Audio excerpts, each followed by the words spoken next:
But we have to stop by the arcade. They have this new game out called Orion. I thought that was Onion.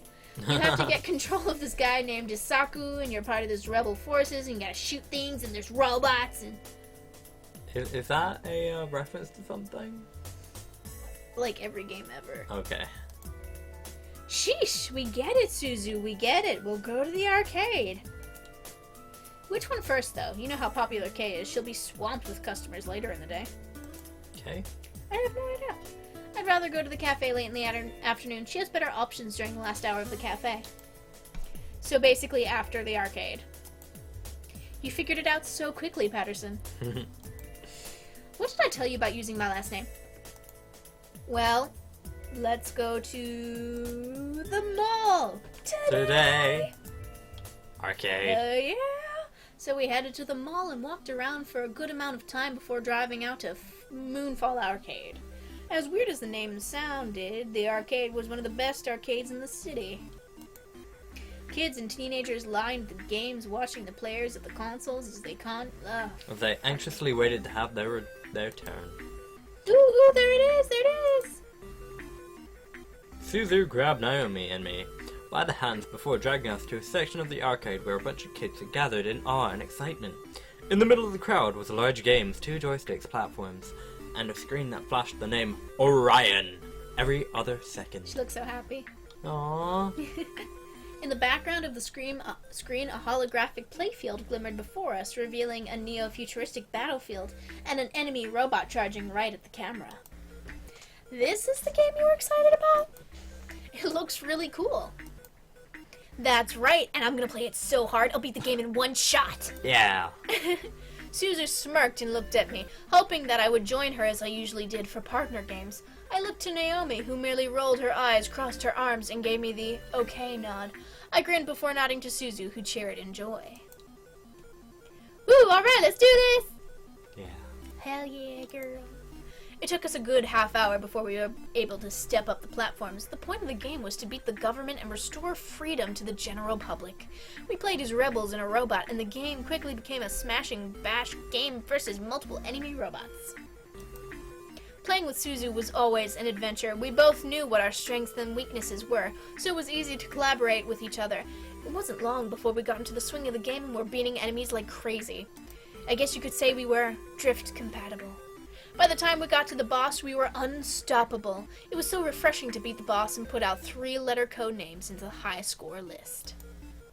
And that is how you game. We are unstoppable, Anderson. Suze gave me a large smile, which made me smile back. I was happy to be able to hang out and have fun with my friends like this. I felt free from worries or responsibilities. It was something I loved. We eventually lost track of the time and wound up staying longer than we expected, making us unable to stop at the cafe before going home to dress for the housewarming party. So we drove back. Naomi and Suzu picked up clothes and other necessities from their houses before driving back to the mansion. We live in a mansion. I know.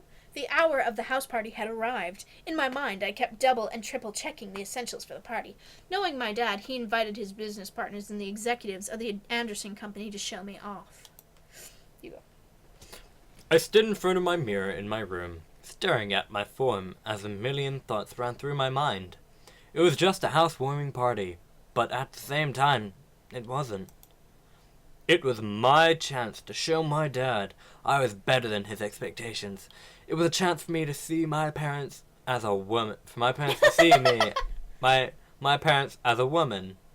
To see my parents as a woman. Yeah, I was right. For my parents to see my parents. For my parents to see my parents as a woman. No, it says to see my parents as a woman. A giant woman.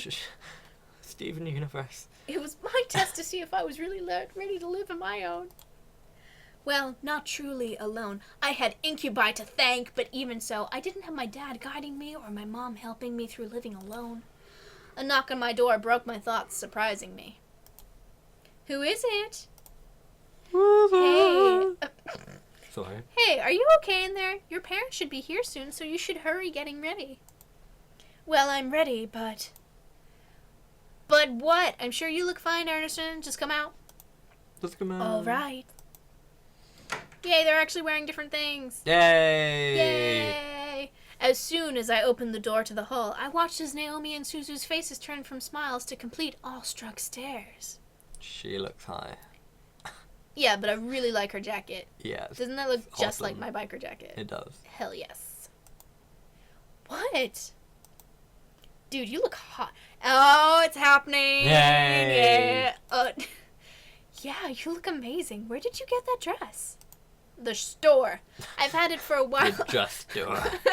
The toilet store. I just never had the chance to wear it. I figured I might as well bring it out now. No, they're wearing suits. He's wearing blue, he's wearing red, he's wearing... Oh, he's not wearing... Yellow. He's wearing yellow. Why is he wearing yellow? I thought he'd be wearing yellow.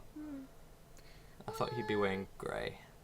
Grey and nothing. Nothing. He's wearing Fewer nothing. layers. I stepped out of my room and closed my bedroom door behind me. As I walked down the hall to the grand lobby, the incubi stood waiting for me at the bottom, all dressed to the nines as proper servants. Oh god. Ah! Whoa, they really know how to dress well, don't they? Yeah. Yeah. Yeah. I was slightly taken aback at how great the boys looked in uniform. Each had the poise of a perfect gentleman. Even Sam, that fucker. Really? Yeah, he's got a cummerbund. What is he thinking? I don't know. Oh, okay. I just don't like him, so I'm giving him a hard time. I slowly began to climb down the steps with Suzu and Naomi behind me. The boys watched as I descended the staircase, one step at a time, as opposed to, like knights waiting for their princess. I felt my face slightly flush, but I was quickly shook from my head to regain my thoughts. My fault.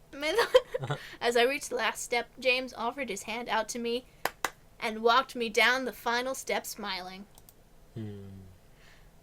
As beautiful as a princess, miss. Thank you. So, are you prepared for tonight? No. I couldn't deny that I was nervous, but I had to try.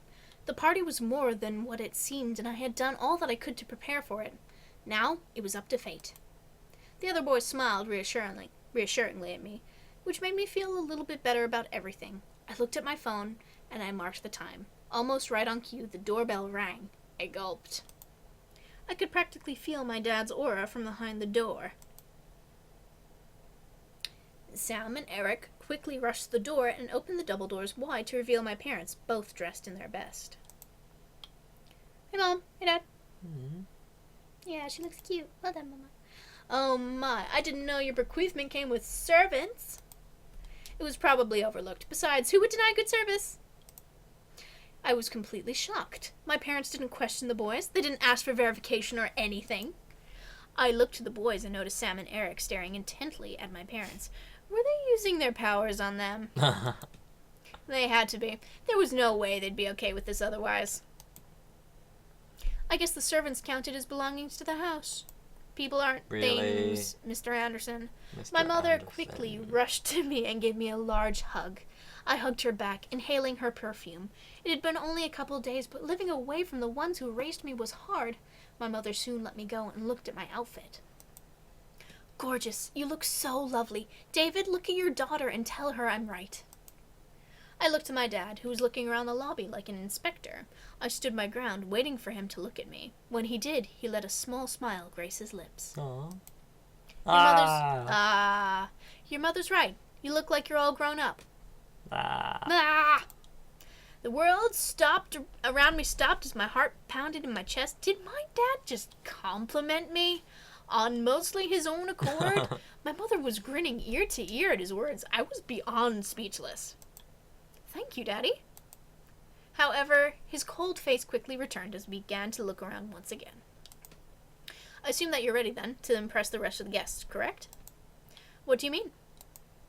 The entire board from the Anderson Toys Company is coming tonight. Even the vice chairman's son will be coming. All of them will be measuring your potential. My potential? To become CEO of the company. I knew it. Something was off about tonight, and now this party had become much more than I anticipated. I gulped silently, but I nodded in response. I looked to the incubi, but they were continuing to be servants for my father's approval. I looked behind me and saw Naomi and Suzu raise their thumbs at me for encouragement, and let out a small breath before feeling my body accept the situation. I felt a weight in my gut, but I had to hide it. Why can't our dad be CEO? I have no idea. As if time zoomed forward, all of a sudden the main hall of the lobby was full of guests. Men and women in formal or business attire showed up to meet me and see my new home. I didn't expect many to come, but it was once again a surprise that night.